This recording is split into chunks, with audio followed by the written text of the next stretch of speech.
Zombie apocalypse.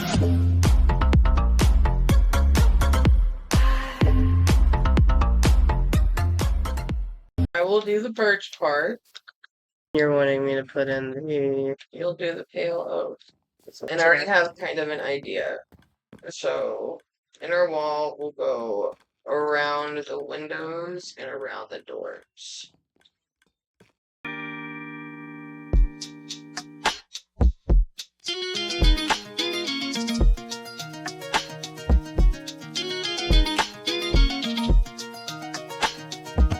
Duh. I think that actually looks pretty okay. I agree, I like it. Okay, so stuff probably looks quite a bit different in here from the last time that you guys saw. We actually have floors and walls for the most part. Anyways, I'm gonna be filling in the pieces. As you can see, I have quite a bit of stuff in my inventory, but I'm gonna be filling in the portions of the walls that are left that I was working on because my wife and I have been kind of splitting it up so that because the walls are fucking big, man. Hold on, look at this shit. Look at it! We definitely have been, well, I have scaffolding in my inventory. But my wife does not carry scaffolding around, so she'd just be sitting there and pillaring up with the blocks, and then all I see is a flying Bubba from the skies. Okay, first of all, I have to fix my tools like twice a day. I fix my armor up and it barely takes any damage. I barely take any damage. Okay. And it's faster. And it's faster. Okay. Well, with all of that, how much pale oak log do I still have? Oh, I still have quite a bit. So you're going to be going into a little montage type situation because I'm going to be filling in all of these little cookie cutter holes that my wife left for me.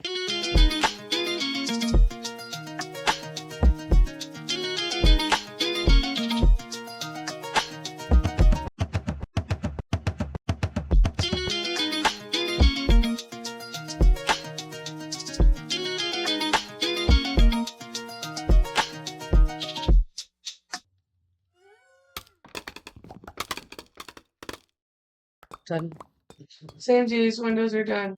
But I thought I had pressed record, and so I was talking actually for like a hot ass minute. And so what you guys did miss that I thought I got on recording for you guys because I looked down and then I realized, oh shit, I'm not actually recording.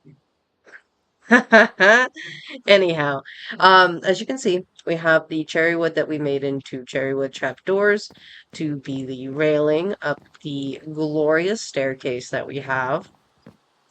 That is going to take the patrons essentially up to where the living quarters or hotel rooms, same difference, are going to end up being at, which is what you guys can see here is the rooms are starting to be mapped out so that we can actually have an idea of how big these rooms are going to be and how much, materials that we are going to end up needing. As well as you guys can probably see, this building has shot the fuck up.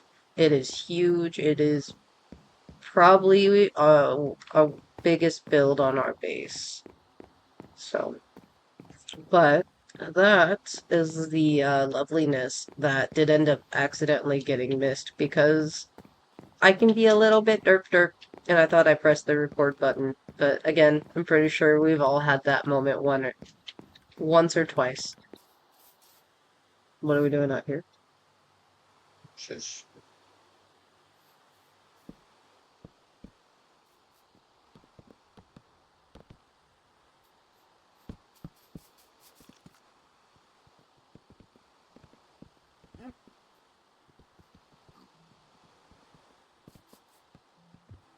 Okay, which one do you like better? Probably this one. You like the jungle wood and crimson plank combo? Yeah.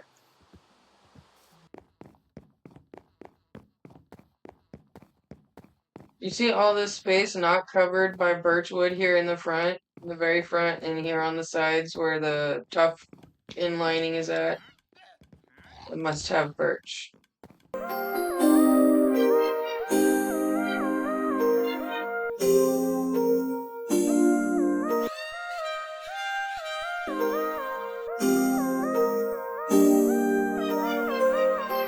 One bed, one table, and a few candles.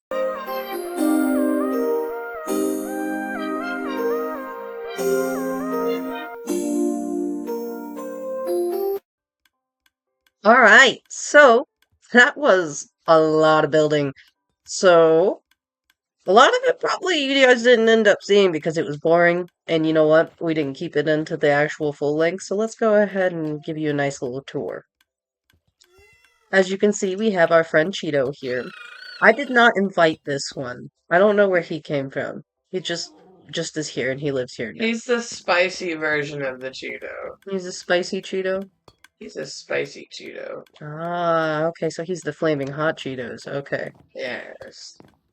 But anywho, the staircase that you guys saw, you come up this way, keep coming up, you just checked into the inn and they gave you your key. We're going to imagine that these things require keys, so you open the door.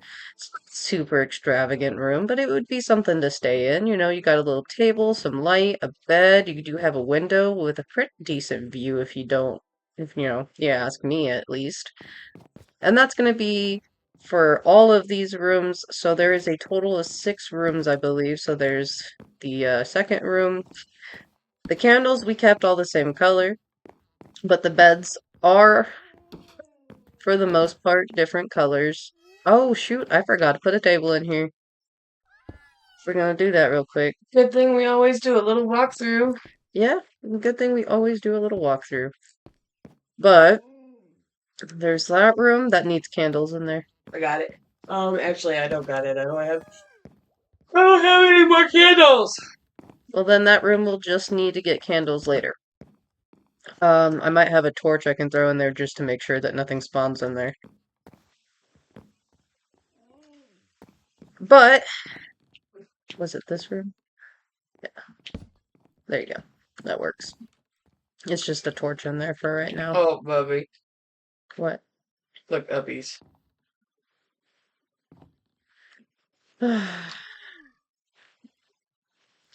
So, oh, I can't. You gotta remove the carpet.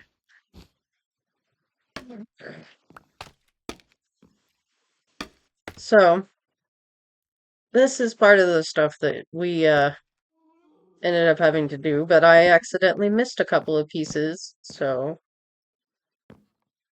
there you go. That's fixed. But that is going to be pretty much the same thing all throughout, minus the little mistake with no table in that one room. And so, not a, uberly fancy stay, but a comfortable stay. Yeah. Fancy enough that you could brag about it, but not fancy enough that you'd want to stay here probably twice. Yeah. But yeah, so that's the upstairs. Now, we will be coming back again to do some roof stuff, but And it'll all be in the same video. it will all be in the same video. It's just these are being done, the recordings are all being done at different times because this is a really big project and is taking. And we're busy ladies. We have yard work and dumb stuff to tend to. Yeah, adulting. Let's just put it at adulting. Alright, so as you can see, there's actually some decorations behind me. What? Right? Anyways, so we are at our inn, and I'm gonna take you around. You guys can get a good look now that I'm actually talking and it's not just a montage. So we got a nice little seating area here. They check in, they sit down if they so wish. You know how those fancy hotels usually have like really grand sitting areas, seemingly for no reason, but they're there. And so, coming around this way, this is just the farm area, so we got a little bit of a caution tape there, If you don't work here and there's no reason for the guests to go behind that line, but you come on upstairs, but you guys have already seen a little bit of the stairs from earlier on in the video. And that leads into the actual rooms for people to stay in. You guys have already seen those rooms, so I'm not going to bother opening them. So we have a fireplace here, and the rest of this is going to get saved for a later time. But come upstairs, there is. Ugh, fuck you, bro. Fuck you. Alright, well, wasn't what was necessarily planned, but we gotta fix this little bit of an oopsie, because as you can see, we have spawns up here. So they very is this one also? So okay. And then that goes right there, I believe. And I'm missing one more piece of so almost got all the pieces back from the creeper. There was a creeper just chilling up there, my love. So when I went up here to show them stuff, it blew up. It blew up way less than I thought it was going to. But up here, we're gonna have some flour, a little bit of some garden, some seating area. So this is all to come, but I wanted to at least give you guys an idea of what it looks like as of right now, because this has been a ginormous project. But it's really nice to see it all finally coming into place. Now, since I don't have all of the proper materials to close this up at the moment, I'm just going to use what I have on me. So this will get fixed. This is not supposed to be that, but this is just to keep the ickies out because they like to spawn on top of our roof because it's not quite finished yet, but it is, a work in progress. So that is all of that. Other than if I come up on this side, which this is connected on the other side, but we didn't go all the way around. So we have some storage here, and then we have some more storage down this way as well. Now, I am gonna make my way downstairs because this is the part where we're going to be giving you an explanation on the actual mud and clay farm, which I know there have been some of you that have been waiting on this video, and I apologize on the wait, but it's finally here, guys. So, uh, hope you enjoy. This is our redstone clock. As you can see, it has 4 repeaters on a redstone line. This feeds up here to this little dispenser system, which feeds it into this water spot with a hopper underneath to catch it into this next dispenser, which is hooked up to the redstone clock as well. All of this feeds into the bubble column here, which as we go up, you will see, too far up, it is connected to a big chain of chests. I do like to go overboard. I just can't help it. I dread running out of water, and this is not always fast enough, unfortunately. But then you have your regular mud farm setup. You have your piston with the redstone torch underneath, set up to your redstone for the dispenser for the water bottles. This is set up by a comparator for the hopper. This helps filter it so that way your water bottles don't just drain through.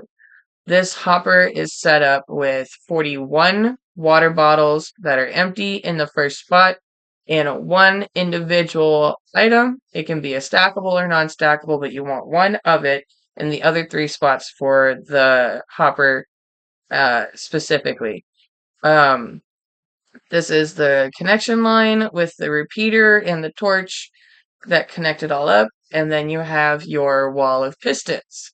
Now, this is the standard mud farm experience. Everything after this, I had to use Java tutorials on, And it was honestly really frustrating because redstone is the opposite in Bedrock the way it is to Java. But as you can see, we have observers set up with redstone lines to pistons. The part that I want and that I want to have clay, I have set up, and as you can see, I have only half of the farm all the way throughout set up with dripstone. This is going to give us half the amount of clay and half the amount of mud. So we don't need to farm each one separately. The observer, let me get to the other side. The observer watches the clay or the mud come in one block before the pistons. This is very important. So that way it's not constantly setting off the observer. Every time that the blocks move in front of the observer, it will activate the redstone line, which goes through and activates all the torches. Up here, we go ahead and continue the same system, but instead of pushing it back across the zigzag line we have going on, we push it the opposite way. We push it over using, again, the same redstone and observer piston combination we've been using. And then this is part of a Java tutorial that I had to watch because this is not something that is seemingly commonly done in Bedrock. It was rather hard to find a tutorial on this. But what you can do is just like how the mud farm has the torch set up in the bottom to activate the pistons, you would put your torch at the corner. It would have to be each corner of the bottom of your wall for the pistons, and then you can zigzag it up this way. Make sure that you do use repeaters. Otherwise, it's not going to be enough. On one side, you need to have a repeater on every level, but you can use the redstone to directly connect the blocks on Bedrock. You do not need to use a redstone torch to move the redstone energy upwards. And also, both Java and Bedrock do this, but you can use slabs to split lines, redstone lines, redstone lines between each other. So this shelf here powers both this bottom line and this top line by the slabs. So that gives you just a little bit extra extension. On the other side, you can be a little bit more lenient. You do not need to use as many redstone repeaters, but you do need to use at least one down by the bottom where the torch is, so that way you can get that extended length. I believe Java and Bedrock both have the same length extension of about 12 to 14 blocks before there's not enough power through one redstone line, and you need to set it up on both sides so that way the power meets in the middle evenly and you don't have a single piston block that is unpowered. And then this wall, as you can see, shoots out a block of clay and mud. And with this setup, you can mine quite a bit, honestly, just in like half an hour. This was 8 stacks of dirt in like 10 minutes. And this is actually very, very effective. After all the troubleshooting, this has not broken yet. The only thing that would break this is if you had all of your lines full and had gone past the piston extension limit, which is about 12 blocks. So as long as you just don't over spam your auto clicker too much and you kind of keep an eye on how big your block on the end here is getting, your farm should function completely fine. Light up methods would be to keep the lights underneath the block or outside of the block. This is going to end up being 11 across by about 9 high and about 10 wide.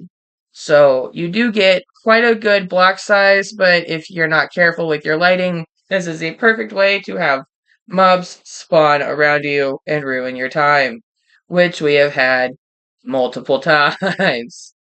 but I'll hand the controls back over to Zulu. That's the redstone that we've used to explain.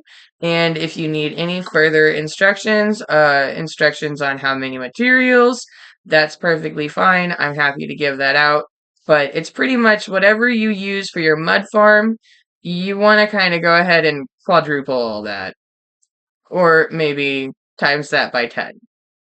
The wall by itself was close to about 2 stacks of pistons. So do keep that in mind. This is very expensive, and you can't do this until after you've gone through the nether. All right. Well, I hope that you guys enjoyed. I hope that, well, Wifey and I both hope that you got some help with our little explanation on the mud and clay farm. Again, if you do have any questions, feel free to put them in the comments, and we will, get back to you as soon as possible with the answer. So until then, happy crafting, and I can't wait to see you now next time. Bye!